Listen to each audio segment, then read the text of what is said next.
Ladies and gentlemen, we're going to start. It is 8 o'clock. And y'all keep Madam Chair in your thoughts and prayers.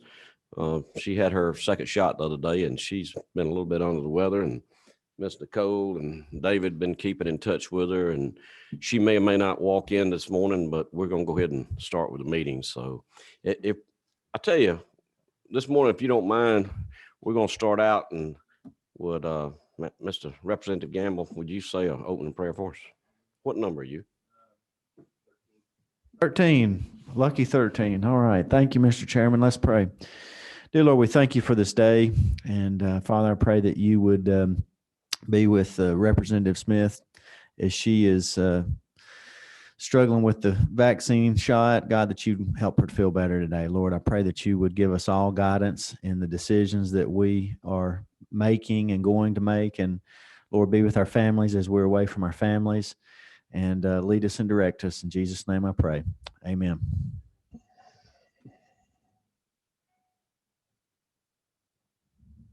Very good. Well, David just told me that Madam Chair is on the Zoom this morning, so we're certainly glad to have her here with us. And Madam Chair, thank you for being with us. I know you're a little bit under the weather there, but we hope you get to feeling better. Okay, this morning we're going to jump right in. We have a couple of presentations, and if it's all right, Kevin, I may just ask you to, if you want to go first. Yeah, that sounds good. Well, let's come on up to the podium, and we will, and y'all, Kevin is Executive Director with GEFA, Georgia Environmental Finance Authority, and we're glad to have him, and it's always good to have a refresher. So thanks, Kevin, for being with us this morning. Glad to be here, sir, Mr. Chairman, Madam Chair, wherever you are in the other world. Yeah, I think you guys have copies of the presentation. I don't know, David, you have it up? Is it, or do you? I can go without it. I don't need to. You don't have to do that for me as long as you guys got copies. That's fine. Okay, great. Well, I'll get started then. As Chairman Smith said, I'm Kevin Clark with the Georgia Environmental Finance Authority, and we are a state authority that has two divisions. We have our energy division, energy resources, and then our water resources division. And our energy resources division is one of the, I guess, lesser known divisions that we have, but it does a lot of important work for the state. We are the home of the weatherization, low-income weatherization program. Last year, the weatherization network weatherized 683 homes that affected the lives and improved the lives of over 1,100 Georgians, almost 1,200 Georgians. That program is accomplished through a network of community action agencies, and it's totally federally funded from the Department of Energy and the HHS. Also, under energy resources, we have the state energy program, wherein we provide subsidies for different types of projects. Over the last couple of years, we've been working on solar for schools, where we help schools install solar voltaic systems to reduce their energy consumption.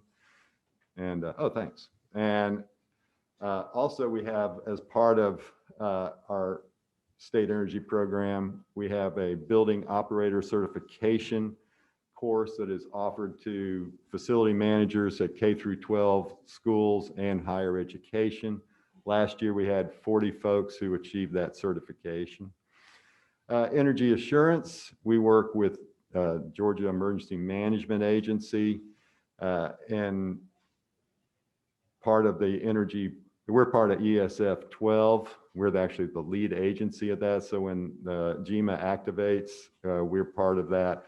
And we head up, of course, the ESF 12 is energy, so fuel and power. So when we have ice storms, we're working with the EMCs and Georgia Power to restore power. And there's a hurricane and there's fuel issues. We work with the distributors and the I guess convenience stores and gas stations to make sure that we know where the gas shortages are and how we can handle that. The other thing we do that's a little known task that Energy takes on is the management of all state-owned underground and above-ground fuel storage tanks for all the agencies. So we maintain those and we make sure that they're in compliance with EPA and EPD requirements. Other division is the water resources division. This is the one that most people know us for. We act as a little infrastructure bank for local governments, and we provide financing for water and sewer work, solid waste, and land conservation. We accomplish this through several programs. We have 2 federally funded programs that are the drinking water and the clean water SRFs, or state revolving funds. Those are funded through the Environmental Protection Agency. And then we have 2 state funded programs. One is the one that we use most is called the Georgia Fund. It has a lot of flexibility. And then we have the Georgia Reservoir Fund, which was set up in 2008 under the Water Supply Act. But that one is somewhat unique. And we had some activity in that in the early years of Governor Deal's administration with his water supply program, but that one doesn't have a lot of activity now. But those are our loan programs. And as you can see, of course, they speak for themselves. The drinking water SRF is for safe drinking water and was part of the Safe Drinking Water Act. Clean water SRF is for sewer work. It's a fancy way to say sewer stuff. And then Georgia Fund, we have a lot of flexibility with that from the state funded program. Our interest rates for long-term financing on a basic 20-year loan, our interest rates are benchmarked against the state's AAA rates. So when the Georgia State Financing Investment Commission sells bonds, we utilize the rate that the state pays. So our borrowers, local governments, authorities, et cetera, they get to borrow from us just as if they had a AAA rating. So they have, so in our case, with our state funded program, 20-year loan is 1.63%. And on the federal programs, because there are more requirements under the federal programs, we reduce that rate by half a percentage point. So that's 1.13 for 20 years. And you can see on the right, our maximum amount per borrower per year, $3 million for the state funded program and $25 million each for the SRFs. And that's per borrower per calendar year. The rates vary. We have terms that run 5, 10, 15, 20, and 30 years. And so, of course, anything above the 20 years, a little bit higher interest rate. Anything below is lower. There are also rate reductions that are available. Water first communities that are so designated receive a 1% reduction. Projects that are conservation eligible, that have a save water, save energy, they get a 1% reduction. So it's possible, and we have a floor of 0.5%. So any loans, some loans a lot of our loans actually, because folks will reduce down their AM period, are about 0.5%. This slide shows our current capacity our capacity as at the end of the calendar year. As you can see, the available capacity total for all the programs is about $316 million. That's great. We've been having for some strange reason, we've been having an incredible year in making loans. Back in March of last year, if you had told me it would be an incredible period for GFA to loan money, I would have told you that's not going to happen. And FY20, we loaned about $188 million. In FY21, just the 6 months into it, we're already over 200 million. And so it's been an incredible year, and we expect that pace to keep up. Suspect it's because the interest rates are low and they're staying low. But that's our capacity right now.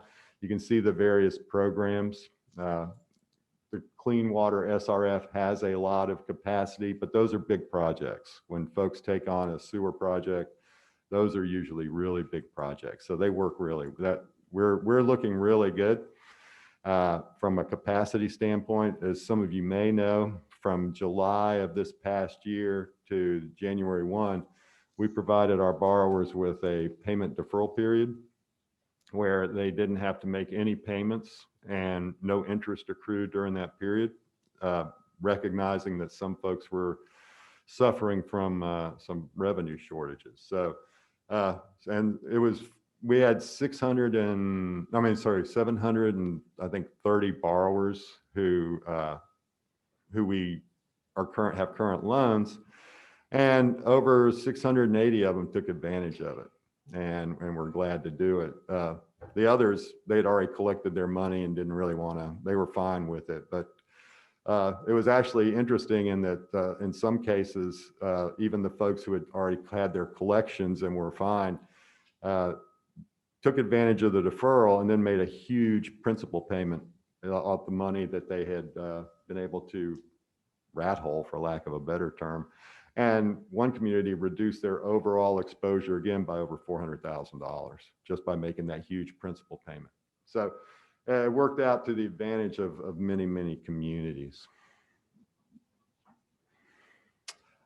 We have, as part of the SRF programs, both the drinking water and clean water, we have the ability to award principal forgiveness. And principal forgiveness essentially acts like a grant, if you will, but it's in conjunction with the loan. So if a community borrows a certain amount of money, they can be eligible, if they're disadvantaged, to have some of that loan forgiven.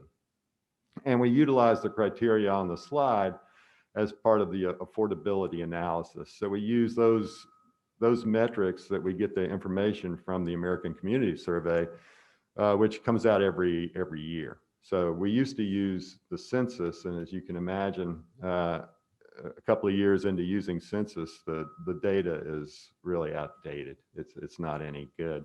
So this works a lot better. We're able to utilize a lot more metrics. And so when we come across disadvantaged communities, the communities that have a hard time affording a loan, but they really need some work done, we're able to utilize the principal forgiveness to help them out. And in some cases, for really disadvantaged communities, it can be as high as 50% of the principal. This is just a graphic representation of the principal forgiveness that's been awarded the last 2 years to those communities. So you can see it's a good spread throughout the state. And we really like that part of the program where we're able to help out those who normally would not be able to, either on the open market because of their finances or because of the size of their projects and the fact that they may be stressed a little bit on a revenue side. We're able to help them get projects accomplished through the use of principal forgiveness. But it's spread out throughout the state, and that's something that we really strive to do too.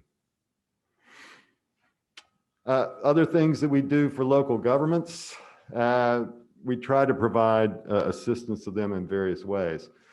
The American Water Infrastructure Act requires that any system that serves over 3,300 people perform a risk assessment and develop emergency response plans. So while there's a substantial number of systems like that in Georgia, we've gone out and hired some folks to assist these communities in developing their risk assessments and emergency response plans, and they have to be updated every year. So we're working with all those large or medium-sized systems to help them develop that. We have an annual contract with Georgia Rural Water, and they provide all kinds of valuable work for their members, from smoke testing to developing management plans to capital improvement plans to leak testing, inflow and infiltration testing, all kinds of lagoon testing, things like that that they can help out their members. So we are really excited, and it's always great to work with those guys. We also have entered into an agreement with engineering firm to perform a water supply and redundancy study. For a lot of you folks who are here in Vance, you'll remember this.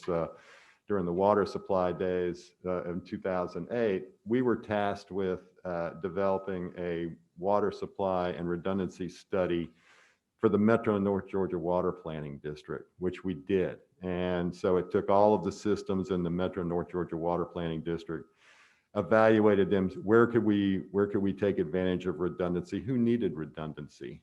Where could we do tie-ins? And what we thought we'd do is carry that concept to the 10 water planning councils. So we're doing a study now to assist all 10 water planning councils with where are there opportunities for redundancy within your members in that council? What other needs for supply are there? And of course, we have our selfish reasons for doing that because that leads to projects for us. So we're able to develop programs that can assist communities if there's a need for, we need to tie into another system, or we want to, drill some more wells, or we need to do this. We can develop programs that can assist them in accomplishing that. And then we're doing a biosolids study, certainly in the metro area, but it's really statewide. Communities are having a large problem in getting rid of their sludge, and landfills are refusing it because of the high moisture content. And so communities are having to truck their stuff all over creation and get rid of it. And it's really increased the cost of disposing of the sludge. So we're looking at what are the options, what are the right answers, what's the technology that will help out. And then once we get that completed, which should be this year, we'll be able to develop a program to help communities, whether it's individually or if they want to regionalize something, a facility to handle their biosolids, we can develop a loan program to accomplish that. So again, we have our selfish reasons for doing these things, but hopefully it works out for everybody. And then this is just our appropriations for FY22. We get monies to pass through to Georgia Rural Water. We get some money to help subsidize the Metro North Georgia Water Planning District. We get a little bit of cash to provide grants to the Resource Conservation Development Districts. And then we get general obligation bonds for our SRF match. So, and with that, Mr. Chairman, that concludes my presentation. Be happy to take any questions. I appreciate it, Kevin. Kevin, how long have you been there at Jiva? Mr. Chairman, sometimes it feels like a long time. A little over 10 years. Wow. I think you can see Kevin knows his subject matter. I mean, he really knows his subject matter, and I've been over and talked with him before at his office, and he's a wealth of knowledge, and he's got great staff, and we just appreciate you coming and doing this. And I'm telling you, he's accessible, because if you come up with a question at home, he's readily available, and he can talk to you anytime to help you solve any issues or answer any questions that you might have. Does anybody have any questions at this time, whether on Zoom or here in the audience? Okay, Representative Barr, what number are you?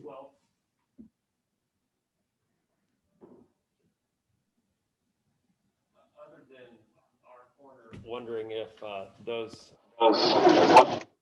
been I just wanted to thank you. Really appreciate you've helped out. Your agency has helped out some of my small communities that really have needed some infrastructure help, and I'm very grateful. In our community, these are the types of things that nobody ever really sees, but are absolutely crucial to our community. So I just, on behalf of my district, thank you so much. Thank you, sir. Appreciate it. All right. Anybody else? My friend, excuse me, Representative, you go ahead. What number are you? 15. Okay. On the drive-in, I heard you talking about the money that goes to, I think, weatherization to help with that. And you said it goes through community action agencies. Yes, ma'am. And that you had helped, how many? 683 homes. So that translated to almost 1,200 Georgians. Okay.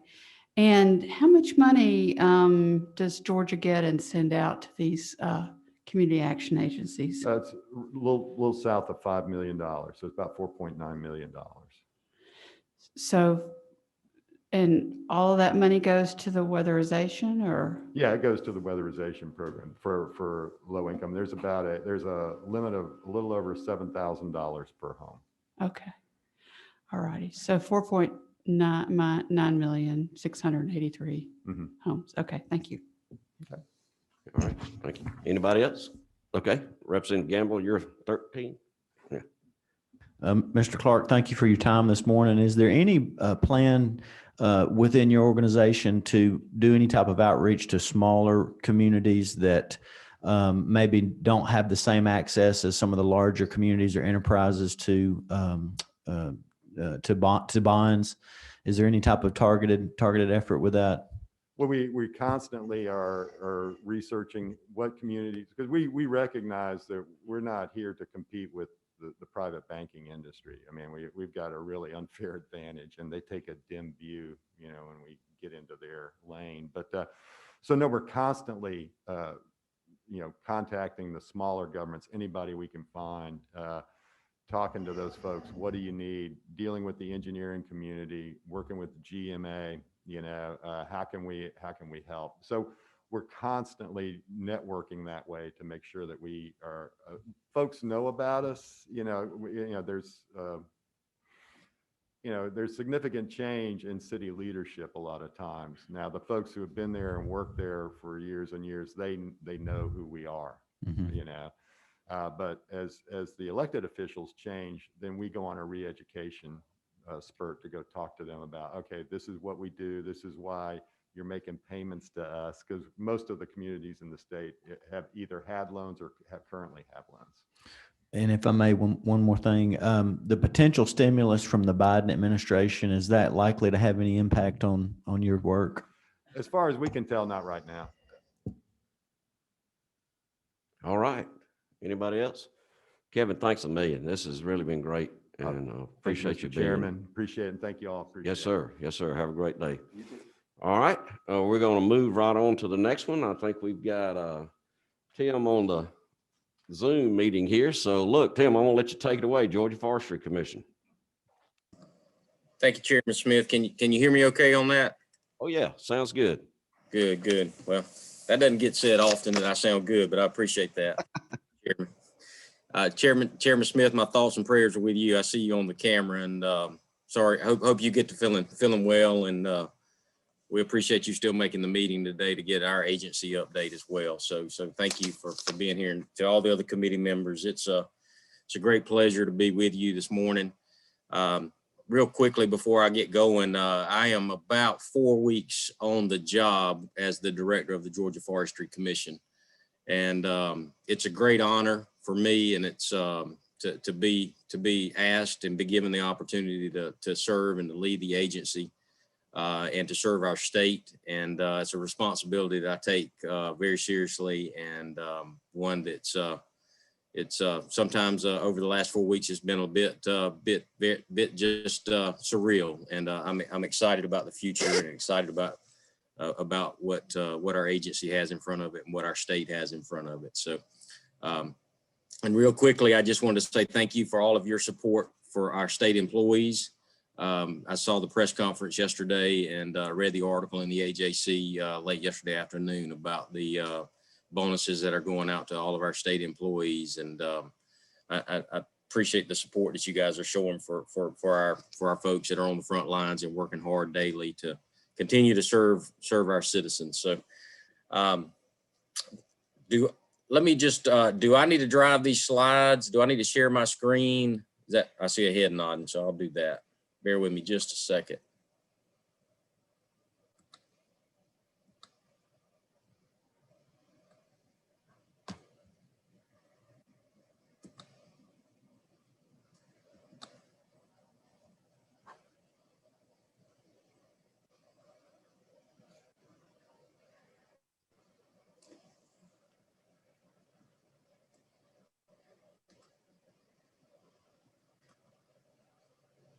So can we see those?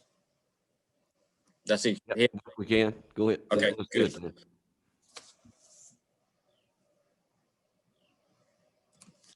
All right, so just real quickly, just kind of go through these slides. We sent these out to you guys last night ahead of the meeting, so I'm gonna go through these fairly quickly and then get to the point where if you have any questions about our agency, we'll get there. But just thank you for the opportunity to talk about our sector and our agency. And I think it's so good to have the opportunity to share it with you guys on the House Natural Resources Committee.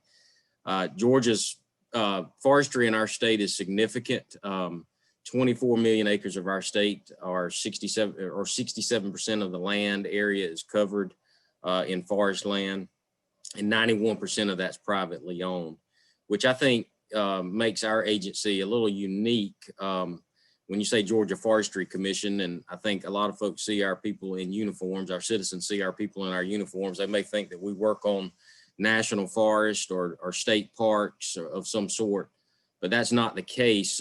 In most instances, we are working to serve citizens of Georgia and helping assist them on their privately owned managed forest land. So pretty large task that sits in front of us when you start thinking about 24 million acres out there, 91% of that being privately owned. So an interesting point that I think that is important for you as leaders of our state to know is that we hear about sustainability a lot and how we stand when it comes to sustainable forest resource.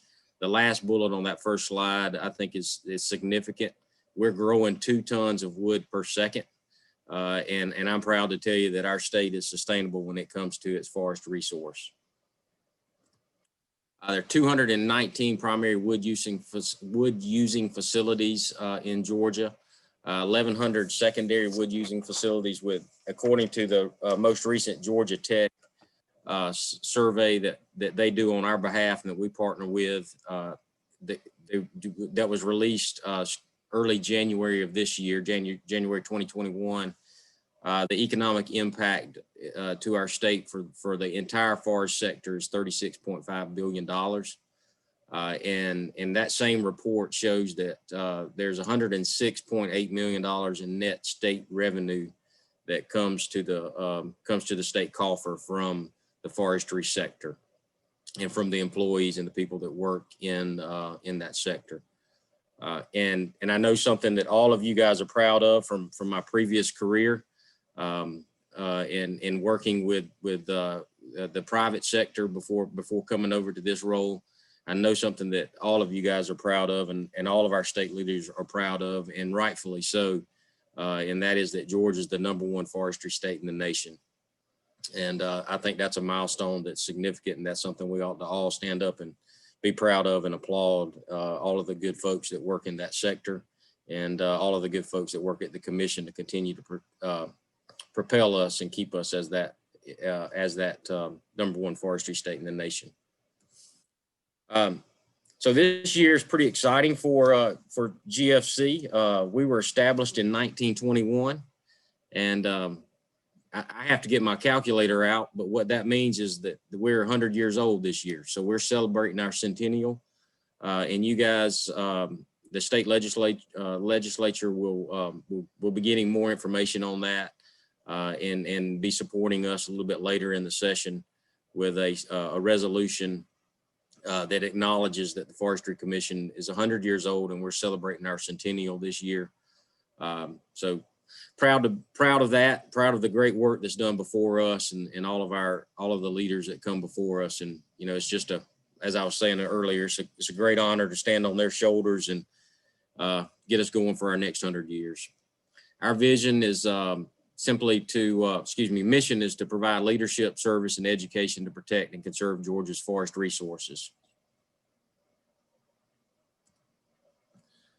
And we do that through a series of really, I guess, just kind of departments. And I'm going to walk through a few slides on our department and give you a couple highlights from some of the work that has been done this past year. We all have been impacted by COVID-19 and by the pandemic. It's had some meaningful impacts on some of our personal as well as some of our business. And but one thing I am proud to tell you is that slightly after, I guess it would have been probably in the March, April, early May timeframe. We were doing our part to help bend the curve and help slow the curve back during that period, and we really pulled our employees out of the service field, and not frankly because we were worried about them being exposed to people when they were out doing the work, because they frankly sometimes are isolated where they're doing the work. But it becomes a challenge when you have to, if you have to do repairs, or if you need to go to a restaurant or need to go to a service station. And we just felt like it was a little challenging at that time to have our employees in the field. We developed some good protocols shortly after that, and we put our people back and continued to provide services from probably in the late April range till now. So excited to tell you and pleased to tell you that we're back and we're offering services, and we're manning our offices with one person at a time, and trying to keep our employees safe and their families safe, and the communities where we operate safe. Forest protection, we're all about protecting our forest from disastrous wildfires. Our average wildfire size in Georgia is about 5.6 acres. Remains to be some of the lowest in the nation, or one of the lowest in the nation. We do fire break plowing for landowners. This past year, we've plowed about 8,000 miles of fire breaks, which is about, my math shows me this about 3,000 short of where we were the year before. And that's attributed to COVID-19 pandemic, and it's attributed to weather patterns as well. We also provide prescribed burning assistance, and we're able to track that through our permit system on how many acres get burned across our state. This past year, right at 1 million acres were burned across our state. And we played a role in assisting on 50,000 of those acres. And that was slightly down from, it was down from 150,000 acres on average of what we normally do. And the reason that is because we typically ask that our employees, when they go out on prescribed burn assistance, that they do that in tandem. And that was a little challenging for us early on during the COVID pandemic. So, but we continue, the important message is that we continue to provide those critical services, and we're continue to be prepared to respond in all counties in Georgia where we're needed for wildfire suppression. And of course, I mentioned we implement and work with communities and do programs on wildfire prevention strategies. All of you are familiar with Smokey Bear.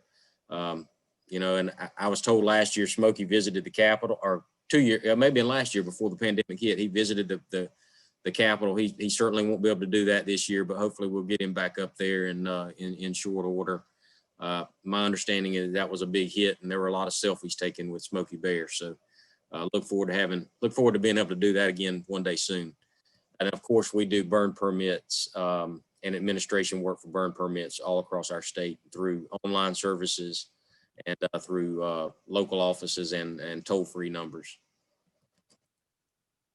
Interesting map here, just wanted to show it. I won't spend much time on it, but this is the potential outlook for wildfires across our nation.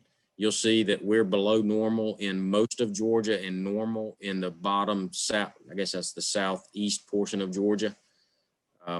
I won't try to explain to you what normal means, because we all know what that I think the definition of normal has been changed for all of us. But when it relates to fire, Georgia's below normal or projected to be normal for most of the year. And you can see out in Texas and the Texas Panhandle where they're expecting to be a little above normal when it comes to fire season. Our management department, forest management department, we have foresters and specialists that are on staff that really do yeoman's work on working with the forest product sector and logging community to ensure that voluntary best management practices are followed when it comes to logging practices. That program is second to none. There's no state in my mind that does it better than Georgia. And I say that kind of sitting in this chair, but I also say that from experience of my previous roles in the private sector and being familiar with other states' BMP programs. Georgia's BMP program is first class, and we should be proud of that. Our foresters work with landowners to do cost share and conservation program assistance.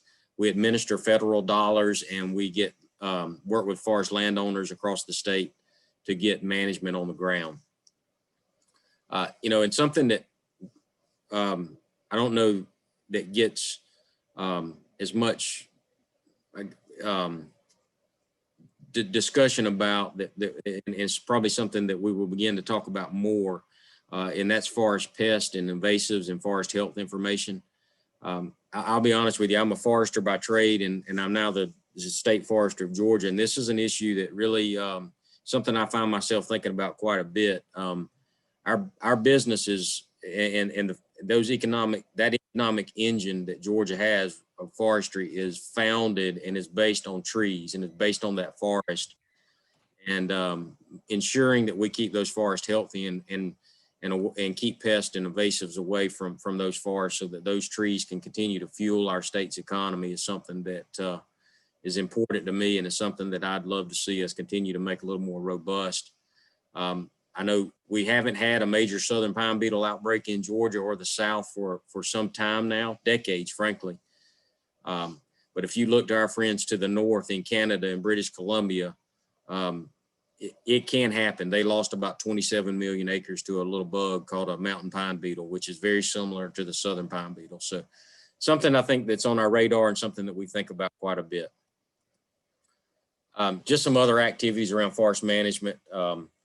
2 slides for that. Our foresters stay busy working with landowners, and we really are a first point of contact for a lot of landowners that just don't know where to go when it comes to getting forest management advice or what to do on their property. And I think that's a great service our state needs to continue to work on and continue to improve. We have urban foresters that are working in our urban settings, helping cities and helping communities improve their communities through trees, planting trees, preserving trees, conserving trees. And a huge part of that is Arbor Day, and that's coming up next week. So be on the lookout for information around Arbor Day. We have a tree seedling nursery down in near Montezuma, Georgia, where we sell pine trees and sell hardwood seedlings across our state. We have a tree breeding program and a testing and improvement. And then we have seed production orchards where we use those seeds from those orchards for our own nursery. And interestingly enough, something I found out in my first couple of months or my month here is that we sell seed to the private sector that uses our seed from our orchard to grow seedlings in their private nurseries that goes into the forest across our state as well.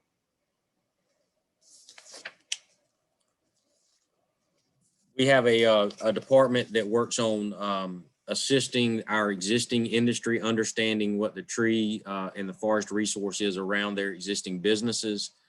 They also assist the economic development department on location of new industries that may be interested in coming into Georgia, with providing resource studies, basically saying how many trees are in the area and is it sustainable for a site to locate there, given the current environment.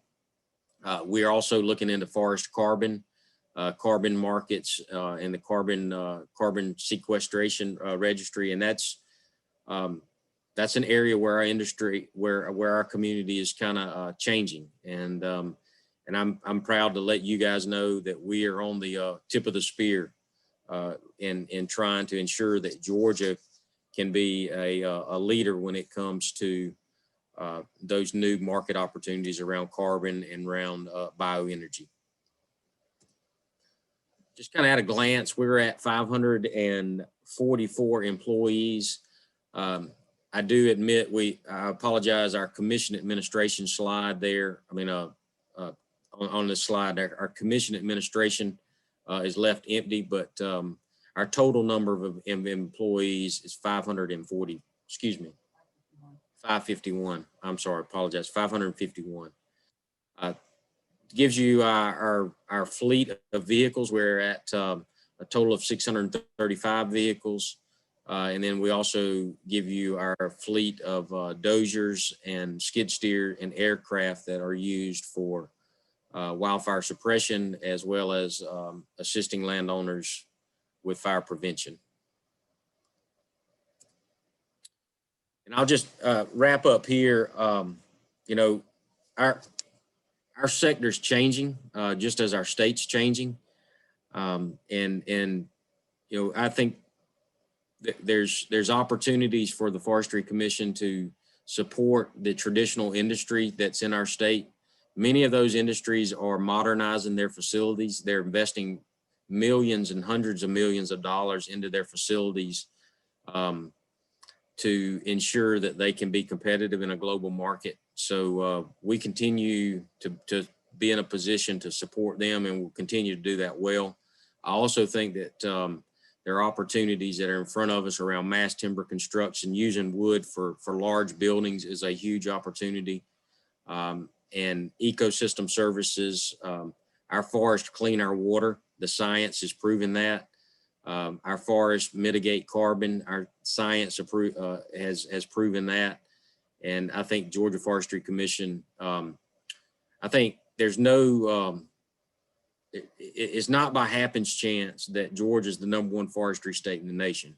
I do believe that the Forestry Commission's had a strategic role in getting Georgia to that point. I also believe Georgia Forestry Commission has a major role in preserving that #1 forestry state in the nation ranking as we go forward. And my vision and my hope for the Forestry Commission is that we're in a position that we take the investment that we receive from our state leaders, and we manage that wisely, just as we manage our forest wisely, and that we, our employees, are able to continue to support private landowners across our state and the industry across our state and that supply chain across the state to keep Georgia the #1 forestry state in the nation, so we all can be proud of that. And I will wrap up there, Chairman Smith. And I just realized I can say Chairman Smith and I can be okay either way. It just dawned on me. So, I'll open it up for any questions. I'll stop sharing my screen. And Okay. Commissioner, thank you very much. Really appreciate that. And yes, it is our #1 business, so we do need to take care of it. Madam Chair has been listening very attentively, and she made a couple of comments. One was that Georgia trees are the unsung heroes because of their help with carbon, and you mentioned that. And she also wanted to pass along to you as commissioner at your new role that we're proud of you, happy that you're there, and we look forward to working with you any way we can. You can help us and we can help you, so we'll do it as a team. So really appreciate that. And that's exciting. I know you're excited to have that new role. So. Oh yes, sir. I am. I mean, I'm a forester and a 20-year veteran. I'm really excited about it. So looking forward to working with all of you. Thank you. Thank you. Any questions from members of the committee or anybody on Zoom? Well, again, thanks for being with us. We appreciate this. We know, just as I mentioned with Kevin, we know that you're accessible too, and we will be seeing you during the session, and that we can give you a call. And we really appreciate the effort that you made today to make this presentation for us and some good notes. And thank you, and just have a great day and look forward to it. Thank you. Okay. Anybody else on the committee or any other questions, comments? Appreciate everyone being here. I know it was a busy morning, but thank y'all for being here, and this meeting will be adjourned.